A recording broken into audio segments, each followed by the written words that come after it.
four things. We look at physical infrastructure, we look at labor, skills, capabilities, we look at diffusion. AI may be happening, but if it is not changing the economy, it's not so relevant. And then we look at regulation and ethics. And then we rank countries. Not surprisingly, we have at the top a very small group of countries. Now, in the current environment, probably would be interesting to recognize that the United States, Denmark, and Singapore are the top three. And of course, China is with a very potent capabilities, but China is so big that you can't get that high in this ranking. Not surprisingly, we have many emerging market economies with comparative strength. Saudi Arabia would be one of them. Actually, India would be one of them because of the bet on IT that India is making that are in the higher spectrum. But low-income countries and a very big number of mid-size, middle-income countries are way, way behind. And they're behind on all four. So the world as a whole is already experiencing the arrival of AI. But I do worry about the accordion of opportunities that are much more present in some places than in others. And then we look at the impact on labor market. It is quite dramatic. We calculate that on average, 40% of jobs are touched by AI, either enhanced or scrapped or changed quite significantly without implications for better pay. In advanced economies, this is 60%. In low-income countries, 25, 26%. Again, accordion of impact. Now, my main message here is the following. This is a tsunami hitting the labor market. And even in the best prepared countries, I don't think we are prepared enough. And if you allow me to add one point. It's just going to take away from your time later, Kristalina, but that's okay. Oh, I know you. You are like an accountant. You hold this to account. And I'll give you, 2 minutes from the next one. Okay. So what I want to say is that we did something very interesting. We said, okay, how much are actually jobs changing, really? And what we found out that in advanced economies, in the United States, for example, you read advertisements, and 1 in 10 would have a new skill that didn't exist before, at least one new skill, maybe 2, maybe 3, maybe 4. And then these guys would get better pay. So what is the impact? The impact is they have more money in their pockets, they go to restaurants more, to movies more. So demand for low-skilled labor in services goes up. And in fact, who is squeezed? These poor guys in the middle, in the jobs that are not enhanced or imposed more. And the other category of people really, really affected young people who go for their first job. So power is changing dramatically. I owe you 1 minute and 26 future seconds. panels, I'm taking this off as well. So many issues of both power distribution inside countries, which I hope we'll get to, but first around the world. And those 3 categories that you remind everybody at the beginning, you make it, you watch it being made, or you have no idea what's being made. The countries in those categories don't necessarily always align very well. First category, we've got the US and China, very little cooperation, virtually none on this issue, arguably decoupling. Second group, a lot of movement, and as we're seeing this week, a lot of concerns about the nature of the transatlantic relationship, how that plays out on AI and technology, very important. Brad, talk us through the implications of this. Well, certainly you see the U.S. and China competing on 2 very important levels. One is the leading edge of innovation, who is making the best chips, who is producing the best models. But the second aspect of competition is really diffusion or adoption. As each country and the companies from each country are working to spread their technology around the world. I think it's easy to forget in a more global economy just how important the transatlantic ties are. When you have a conversation on a week like this about an island like Greenland, of course it's a national security topic, but it needs to be considered, I think, in the context of these economic ties. When it comes to AI, I think people in Europe often look at the United States and say, well, we need this or we need that, but they forget they have ASML, they have Ericsson, they have Nokia, they have SAP, they have Siemens. There is a very important tech sector in Europe already. And if you look at the ties across the Atlantic, it's easy for Americans to forget that 70% of foreign investment into the United States comes from the rest of NATO. 40% of American exports globally go to the rest of NATO. So we always need to remember the context in which these issues need to be considered. If you think about the changes that AI is having on the geopolitical environment, Brad, would you say that that AI is doing more to bring countries together? Is it doing more to force countries apart, or is it, on average, kind of absent from that conversation? I would probably say, on average, it remains absent, but it is going to become more important every year. And when you look at the Kingdom of Saudi Arabia, when you look at India, I think you see the future, and you see the role that AI is playing there already, and you see the role that that will play, I think, in both growing their economies, but connecting their economies in new ways with the rest of the world. So, Ashwini, incredible talent base, fastest growing major economy in the world, an AI player, but clearly in the second grouping that Kristalina is talking about, have to think about alignments with the United States or China to a degree, but how much do you have to think about that as a country like India? How much can you chart your own course irrespective of what the Americans and Chinese are doing? Actually, clearly in the first group, and the reason for that is there are 5 layers in the AI architecture: the application layer, the model layer, the chip layer, the infra layer, and the energy layer. We are working on all the 5 layers, making very good progress in all the 5 layers. On the application layer, we will probably be the biggest supplier of services to the world. Go to an enterprise, understand the business of enterprise, understand the working of that enterprise, and provide that service using AI applications. That's going to be the biggest factor of success or successful deployment of AI, because that's where ROI comes from. ROI doesn't come from creating a very large model. 95% of the work can happen with models which are 20 billion or 50 billion parameters. We are creating a bouquet of such models. We already have. We already have a bouquet of such models which are now being deployed in multiple sectors to increase the productivity, to increase the efficiency, to increase the effective use of technology. So our focus is very much on making sure that AI diffusion happens in a very big way. And I don't know what the IMF criteria has been, but Stanford places India as 3rd in terms of AI penetration, in terms of AI preparedness, and in terms of AI talent. All the 3, actually on AI talent it is number 2. So I don't think your classification in the second bouquet is right. It's actually in the first. So talk about in India, in an environment where the AI shifts in geopolitics are happening so quickly. Again, this was a conversation that didn't even exist at the World Economic Forum 5 years ago. And you now have radically different capabilities in different countries around the world. India has become a geopolitical player in its own right in the last 10 years. Didn't even want to play geopolitics before Modi came in. How does AI play into that capacity around the world, into what India wants to be on the global stage? Listen, if you look at the way AI is shaping geopolitics, what can a country which has a very large model, let's say, without taking any names, can it switch off that model? Fair, switch it off. What will happen to a country like India?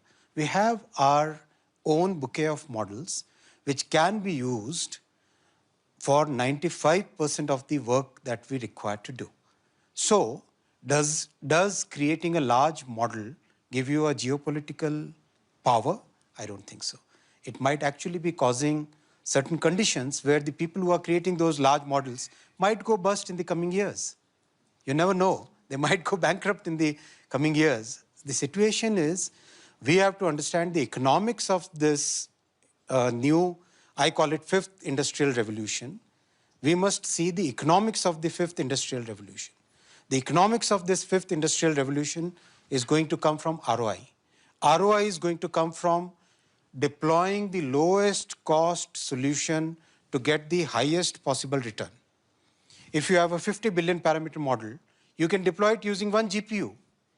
And if you have a 30 billion parameter model, which is absolutely good for 80% of your work, you don't even require a GPU. Where is the geopolitical thing in that? You have a large number of CPUs working in the entire world, and people are coming with custom silicon from amazing number of companies and countries where you wouldn't require to be dependent on any particular country. So that the so-called geopolitical edge that you are probably hinting at is not there.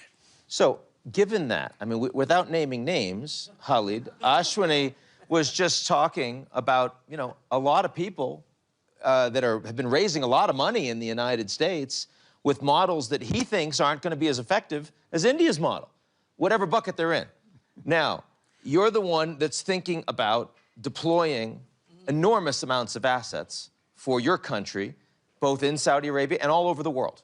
And as you're thinking about the most revolutionary set of technologies out there, what are you looking for that's going to make you convinced that this is a winner, this is a loser, as these different countries and different companies are doing very different things? Yeah, well, first, I think everybody agrees that AI as a general purpose technology is truly the transformation of this century and of our time.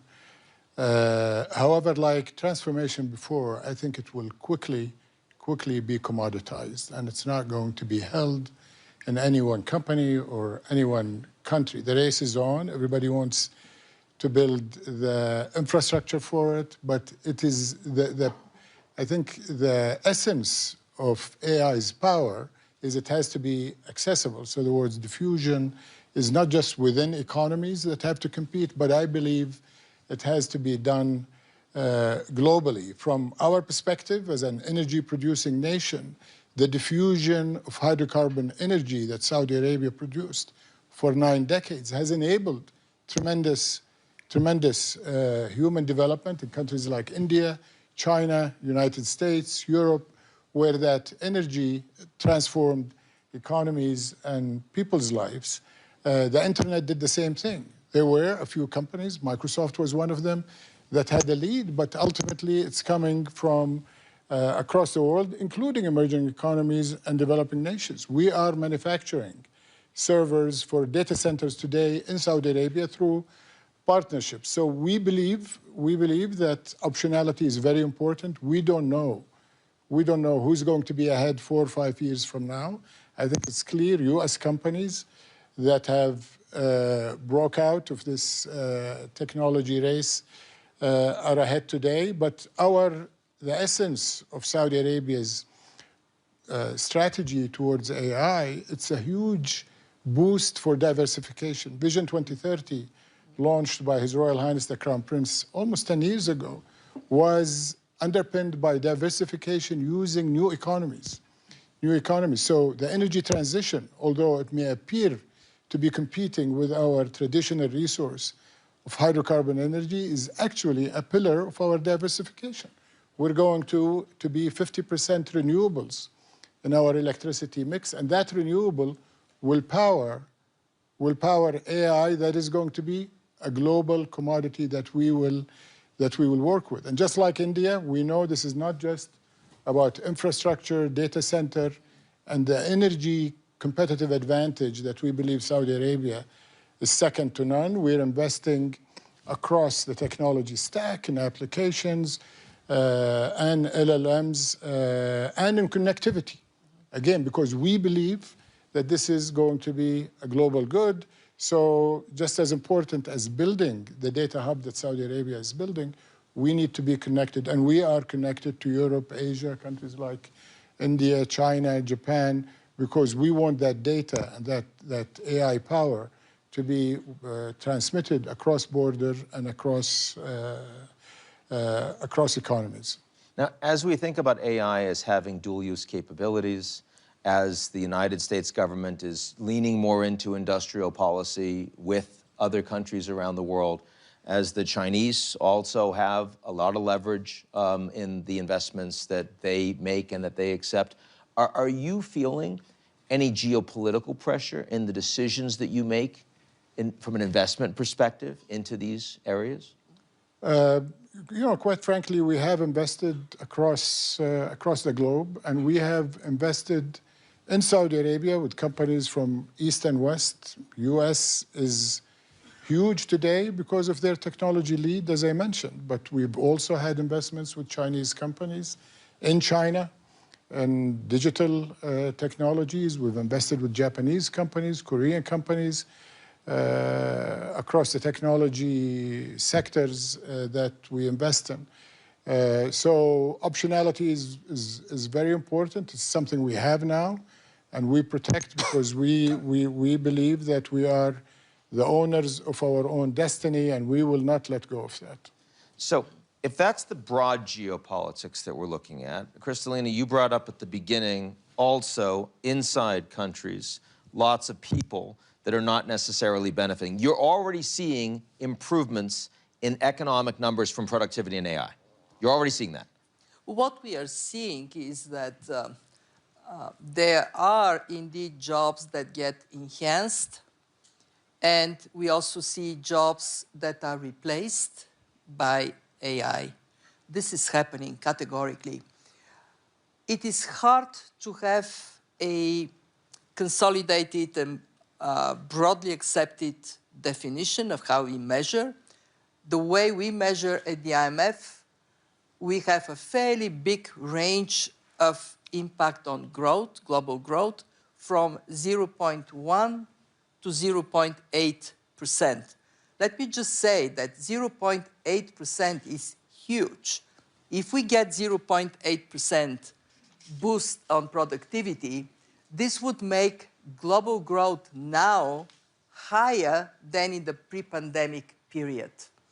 0.1 is kind of modest. And then the question is, how do we know where we land? And what we are doing is we are working with other researchers to try to capture productivity enhancement.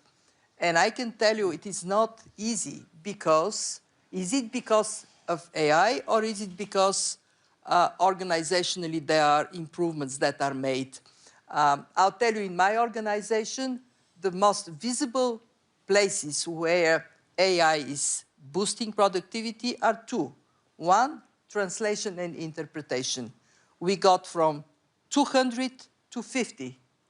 150 are replaced by AI. And in research analysts, there we are actually just able to do much more high quality research. In other words, it is enhancement, not a replacement. My big worry is that you go in communities where AI is not present. And there, how do people prepare for it? There is nothing happening now. And actually, we did something, I'm not going to vouch 100% this is correct, but we did a review to see countries where there is demand for AI skills, whether this demand is matched with supply of AI skills. And we found a very interesting picture. In some countries, demand is very high, supply is low. Some actually developed countries. In some countries, supply is very high. You have tons of skilled people, but the economy is not absorbing that supply. And the sad story is the countries where there is neither demand nor supply.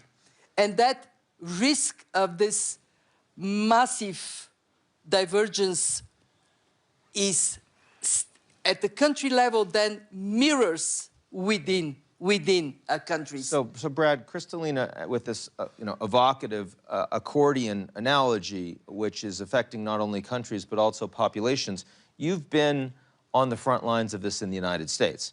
You see now suddenly this raise in opposition to data centers. And people saying, oh, we're unhappy, we don't think the water, it's electricity, we're not going to see the jobs. I mean, and a lot of people expect that given the shift in skills that are necessary, given the transition, that you're going to see that America's ripe for another wave of populism. How do you think the companies, not just Microsoft, but across the board, need to get ahead of this? What do they need to do that they're not necessarily doing now? Well, the big issue in the United States is, as you just mentioned, Ian, it really is around communities with data centers. And yeah, it's coming at a time when the #1 political issue, the #1 economic issue is probably affordability, the impact of inflation. So people see these large construction projects. They know that those jobs actually are good jobs, skilled labor jobs, not just people doing construction work, but it's skilled electricians, skilled pipe fitters. But they also know that once the construction is over, the number of jobs is still significant, in the hundreds, but not higher. But what they're really asking is, what does this mean for me and my family? Are we going to pay higher electricity prices? Is the water pressure in our showers going to be impacted? Who's really going to get these jobs? Is it going to be my family and my neighbors, or is it going to be somebody who moves into town from somewhere else? Those are completely legitimate questions.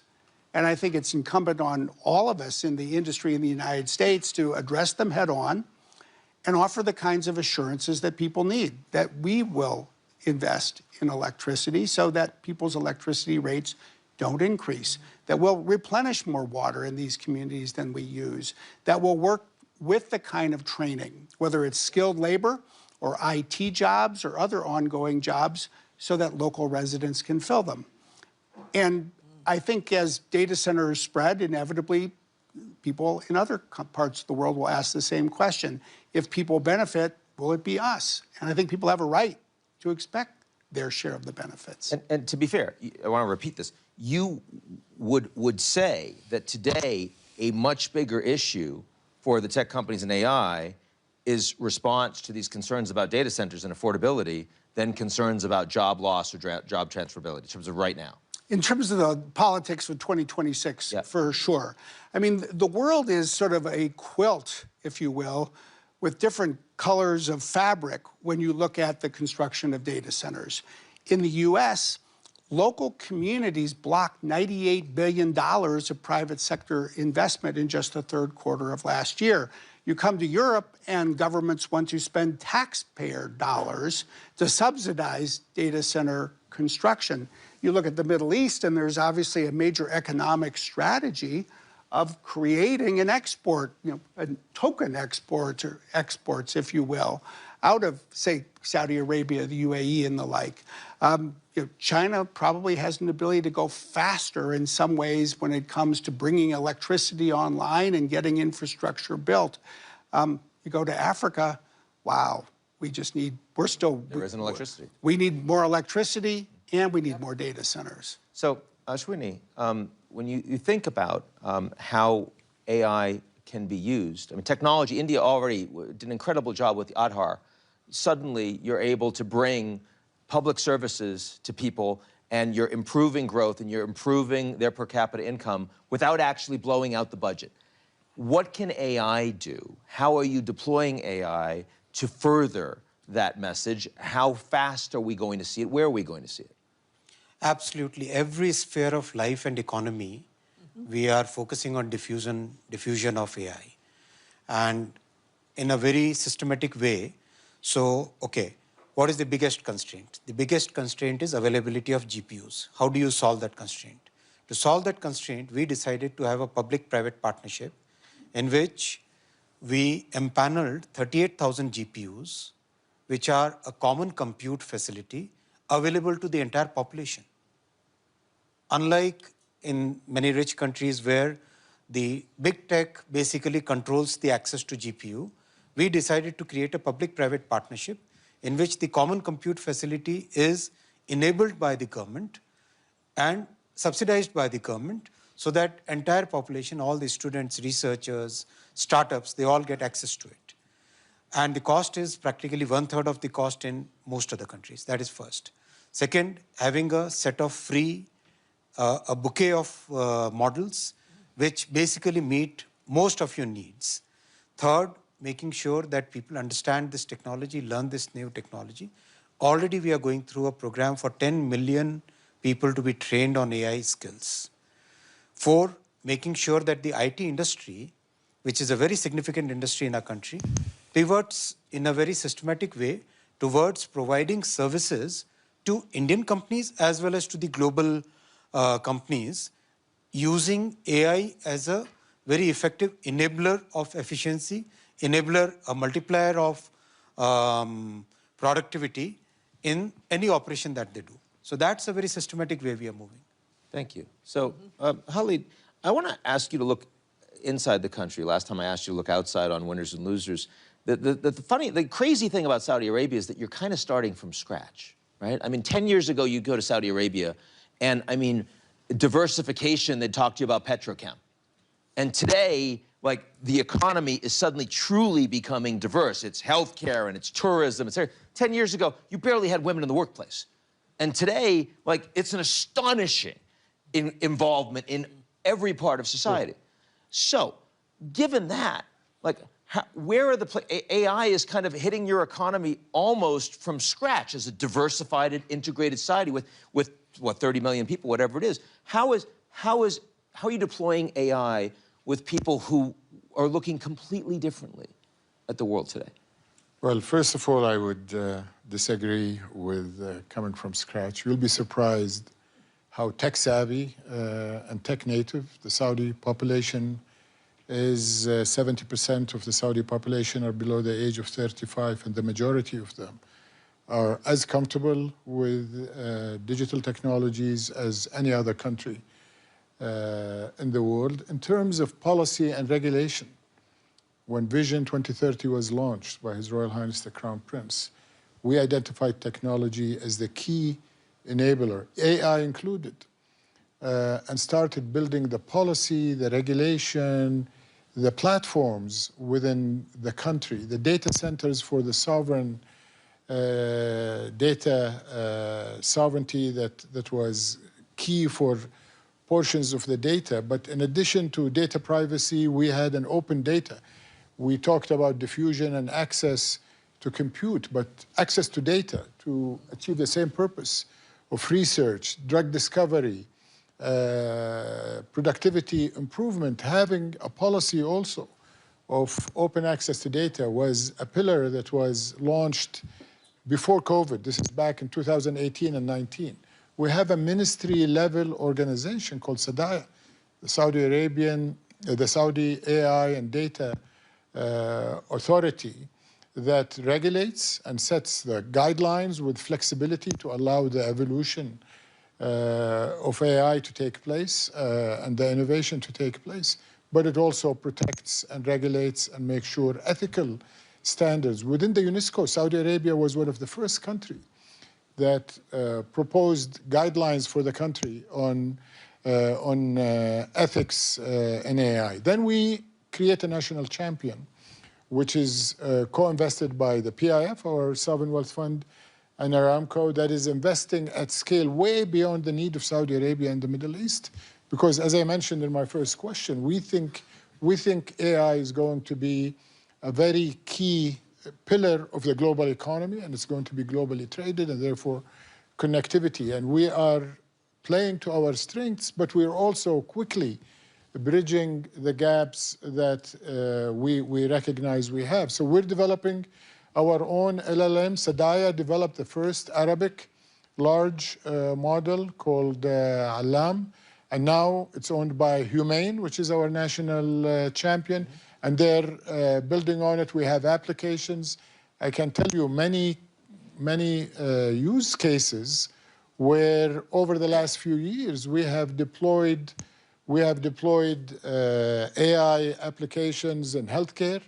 It has cut the time to diagnose diabetic eye disease by 80%, and the rate of and the thousands of man hours of clinical physician hours have been saved in that case. We have our renewable energy company, Aqua Power.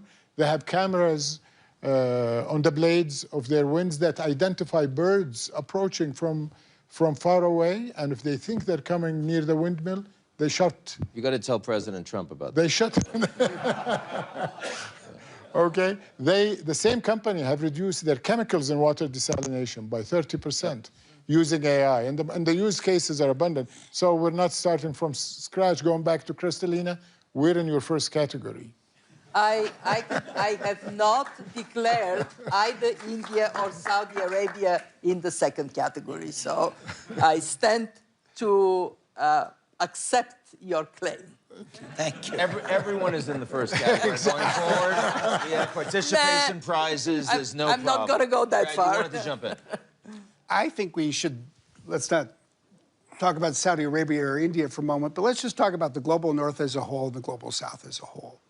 You know, the Diffusion report that we released a couple of weeks ago estimated that today generative AI is used by 25% of the population in the global north, but only 14% in the global south, and the gap is getting wider. Yeah. So if you zoom out and you say, what does this mean for the future of the world?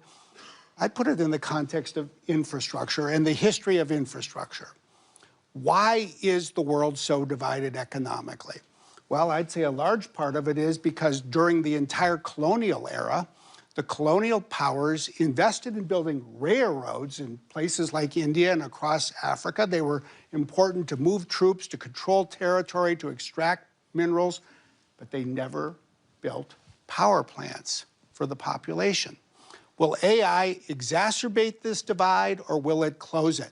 It's only going to close it if we embark on building infrastructure across the global south, and we need strategies that stimulate demand, that furnish supply.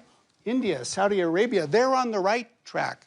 It's hard to look at Africa as a whole and be equally optimistic, and we need to think about that as well. So as we move into the last segment, and if any question or two, raise your hand. I will try. I see a couple. Okay, we'll try to get there. I want to talk a little bit about the governance environment. And you just mentioned, a big problem, which is, absent international governance, trying to figure out how you're going to build this infrastructure. I mean, in this environment, it's hard to say that the Americans are more committed to that than they have been the last 5, 10 years. China's been pretty inward-looking in many ways the last 5, 10 years. Those are some big challenges. This space is moving a lot faster than governance capabilities. So if you could wave your magic wand over the next few years, with most of the leaders that we presently have now, what are 1 or 2 things that you think are feasible that would actually improve governance, that would make a positive difference in addressing both the challenge that you just raised, but also some of the others that we've been talking about the last 30 minutes? Well, the first thing I would say is look back at the skilling topic, because it's a lot cheaper for governments to invest in skilling than it is, frankly, to invest in data centers. But if you invest in skilling, you start to stimulate demand for the private sector to invest in data centers.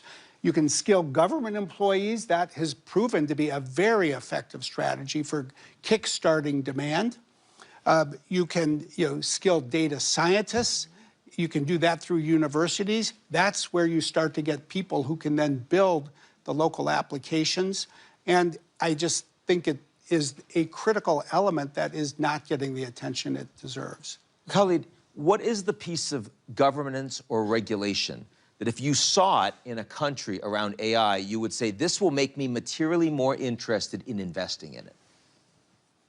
In governance? Yes. Well, generally, I think the concern we have with AI is biases in the data sets that the models have been learning from. So as someone who's coming from Saudi Arabia and the Middle East, it's important for us to also build our own sovereign models and to make sure that unbiased data is fed and taught to the models so that they are fit for purpose for us. They need to be consistent with our values. And our value sets have to be protected because AI, as we gain all of the efficiency and productivity and competitiveness that we inevitably will gain, we also don't want to lose our value and our character. And that, I think, is an issue of global governance where we have to recognize that these models and these applications cannot be developed in one country, say Europe, US, China, whatever it is, and then assume to be relevant and applicable to every other country. Okay, last comment before I go to a couple of questions. Ashwini, I wanted to say, I know that you and the way you think about regulation and governance in India are not just thinking about the laws that you're creating, but also how you use the technology to actually create and implement. I'm wondering if you could share just a moment on that with the audience. Absolutely right. In case of technologies like AI, it's very important to have a techno-legal approach to regulation. It cannot be just a law that you pass and believe that everything will fall in place. You have to create technical tools and technologies to counter the harmful effects of, for example, bias, as Khalid said. For example, detecting deep fakes with an accuracy which can be taken to a court and be properly judicially checked. So those kind of things, you require techno-legal approach. We are following techno-legal approach, creating solutions which mitigate bias, which help in detecting deep fakes, which make sure that unlearning can be done properly before you deploy a model in an enterprise. So those kind of technologies we are developing. Thank you. So I'm gonna try to take one question to begin. Please recognize yourself. If you can be quick, I'll try to get to two. We'll see where we get. So I've been asked to stand up, so I shall. I'm Pranjal Sharma. I'm a columnist from India, and I focus on the intersection of tech and policy. The key word to use is weaponization. We've seen weaponization of digital platforms and AI. We saw a case in India where a company's digital footprint was switched off within seconds. We saw two justices of the International Court of Justice face the same. So my question to all of you is, how critical is this threat of weaponization of digital platforms, including AI, and is that therefore driving this piece of tech and AI sovereignty beyond just the data sets and controlling data? Brad, that feels like it's most for you. Well, you know, every technology is both a tool and a weapon. There's a book with that title. And I think unfortunately, just as there's almost an infinite number of ways to turn AI into a tool, you know, it can also be turned into a weapon. I would highlight two issues that I think are really paramount today. One is the use of AI to increase cyber threats. And that just is a classic case of where you need a united response from both the tech sector and governments working together. So in part, we're using AI as a cyber shield, if you will. But then the other issue, and the one you're really pointing to, is in a world where people are so dependent on technology, when governments, when countries are run on technology, is there a risk that technology gets turned off? And I think we have to continue to advance the kind of international dialogue so we have agreements between countries that will take that off the table, if you will, that will not make that, you know, part of a trade debate. If people want to apply tariffs, well, you're increasing the prices, but the goods are still available. And I think we need the kinds of steps as we've been pursuing, say, with a country like India, for example, to provide assurance of supply. And I think this also really naturally involves more local control, local laws, local suppliers, local partnerships. All of these things have become part of a complex web that are just indispensable for how this technology is used in the future. Urgency of lack of international engagement on that last one right now? Scale of 1 to 10? Glass is half full. It's half empty. It's a 5, Ian. It's 5. There's Brad, so much more that could be done. Another question. Namaskar. Hi. I'm Ishan Pratap Singh from the Global Shapers community, the New Delhi hub. I'm a 22-year-old entrepreneur. My question is for Mr. Smith as well. And what would be the correct analogy for the example you used about railroads and power plants in context of AI? And do you think the solution to fix that is to put universities and centers at the forefront rather than companies doing the job? The thing that I would highlight is that what I would suggest in the seventh wave of technology driving infrastructure. Gone from canals to railroads to electricity to the telephone to highways for cars and airports for planes. Now we have AI, it requires infrastructure. I think unlike, say, airports and highways, but like the first four, the private sector is investing globally. That is good news because that is helping to spread infrastructure around the world. But there are key shortages we need to address. Probably the most important in most countries is for people, what Kristalina was saying. India actually is providing much of the IQ that is creating IP for the world. But if you look at Africa, for every one data scientist, there's 14 data scientists in Europe. That is a shortage that governments and universities can help meet. I would also say then we need more capital to be deployed where the market is not building these data centers. Development banks, development assistance can play a role, but governments can help stimulate demand. When the public sector adopts AI, when countries consolidate demand by putting together, say, regional agreements to enable a data center to serve 6 countries and not 1, that will stimulate more investment. We need to get the investment moving, and I think governments are best served when they survey the market, look for the market failures, and fill in the gaps. Last quick question, a young woman in the front. Hello, I'm Maria from Portugal, also a global shaper. I'm an AI developer working on drug discovery. So you've mentioned the problem on entry-level jobs, but you also mentioned education. And as a follow-up question, yes, education is very important, but the people are leaving universities and they need the entry-level jobs. I don't know if any of you have some thoughts on this question of, yes, we get education, but then how can the youth actually get these entry-level jobs and what solutions can we actually bring for this? Kristalina? But one important thing we see is to recognize that how people are prepared has to leave space to be ready for new skills and be able to fill applications where these new skills are a requirement. In other words, learn and adapt rather than learn specific technical skills and stop there.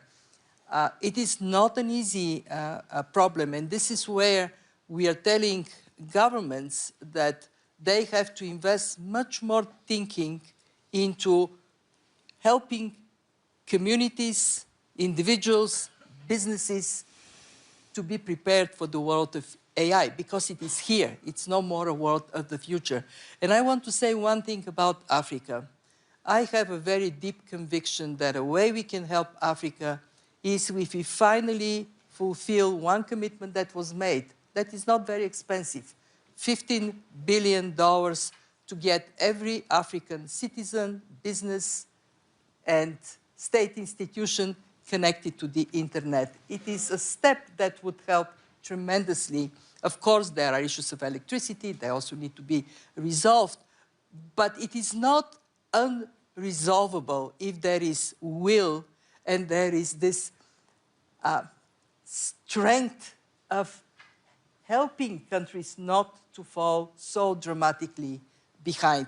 In my institution, we focus a lot on Africa. We do one thing, which is digitalize all government services. It serves as an impetus to get countries moving. And actually, we strongly advocate for this issue of skills. Be very proactive. Don't allow this to come so ahead than young people are on the street and desperate. I'm glad we ended with that. It's a good note. And please join me in thanking our panel today.